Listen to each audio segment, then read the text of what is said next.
Magandang gabi sa inyo mga sir. Meron na naman tayo natapos na project. Sniper 150, full clean rewiring. Tapos ininstalla natin ng PIA na original. Tapos nilagyan natin ng MDL. Ito mga sir, Senlo X1 GT. 70 watts each bulb, bali 140 watts. Tapos nilagyan natin siya ng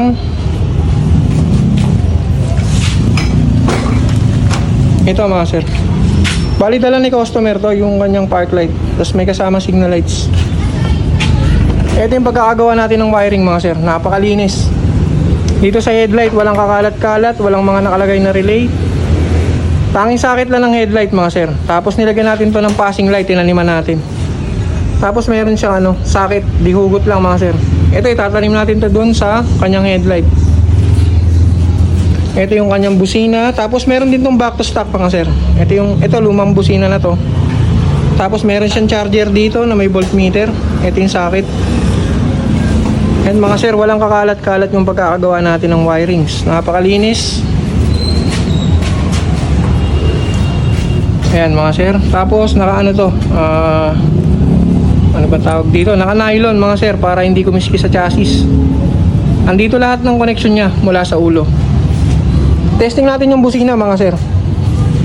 Wait lang Win. Busina muna. Ayan yung busina niya, napakalakas. Nilagyan din natin ng rapid to mga sir. Pag isang pindot, single lang. Pag diniinan, tapos mga sir, naka to, combo lights. Tapat mo yung Win, yung MDL. Ayan mga sir, naka-combo light siya.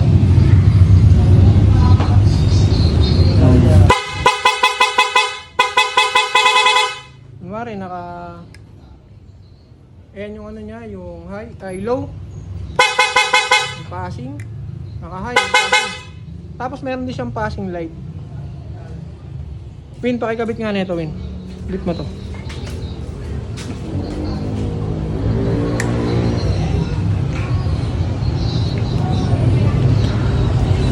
Kung ayaw nyo naman na sir, passing lang. Yan, meron tayong passing. Kahit naka-low, may passing. High, may passing din. Hindi mawawalan ng passing mga sir. Tapos yung MDL nya, ayan napakalakas. Solid na solid kahit maliwanag mga sir, kitang kita. Tapos partida mga sir, kanina pa kami nagtitesting. Medyo lowbat na yung battery pero todo bigay yung buga ng busina mga sir. Napaka-solid. Okay, buuin na natin to. A few moments later. At ito mga sir, natapos na natin ikabit yung lahat ng kaha. Bali ito mga sir, pinaabang lang sa atin dahil wala pang bracket. Ditanggal naman to, detachable siya. Tapos ito yung pinakabit sa atin na park light. Napapalitan siya ng ilaw. Ayan. Tapos meron pa tong red dito. Meron siyang switch. Ayan yung red niya. Bali ito mga sir, nakasabay ito sa park light. Ang switch niyan dito. Ayan, pagka gitna tsaka dulo, yung dulo headlight. Ito wala, hindi siya umiilaw. Pag gitna tsaka dulo, umiilaw yung park light. Testing natin ulit yung kinabit natin na busina. Naka dual horn din to mga sir.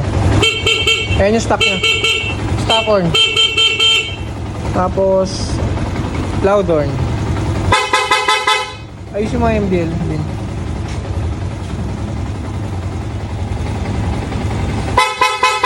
Baliktad.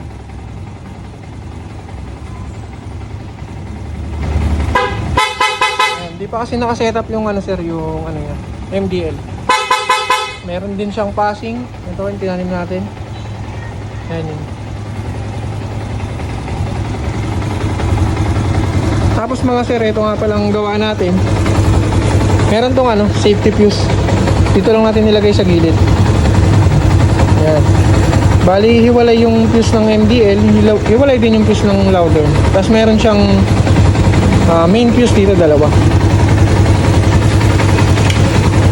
Ayan mga sir, napakasolid ng pagkakagawa natin. Hindi nagagawa ng kuryente. Tapos napakalinis din. Yung mga ginagamit natin ng wire mga sir, Japan wire. Tapos lahat ng connection nakahinang. Pati yung mga relay natin denso mga sir. Kaya solid na solid ang kuryente. Naka-rapid din. Napaka-solid.